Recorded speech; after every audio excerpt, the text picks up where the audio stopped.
ঈদগাহে যাওয়ার আগে সদকাতুল ফিতর যেগুলো ওয়াজিব সেগুলো আদায় করা, এটাও সুন্নাহ। এরপরে আরেকটা সুন্নত হলো ঈদগাহে যাওয়ার সময় হেঁটে হেঁটে যাওয়া। আরেকটা সুন্নত হলো যাওয়ার সময় তাকবীর বলা।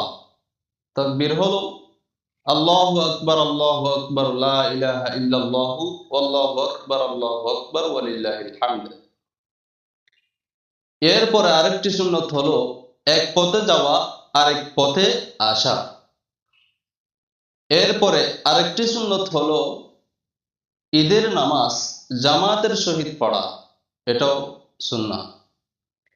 আরেকটি সুন্নত হলো ঈদের নামাজের পরে যে খুতবাটা দেওয়া হয় সেই খুতবাটি মনোযোগ দিয়ে শ্রবণ করা।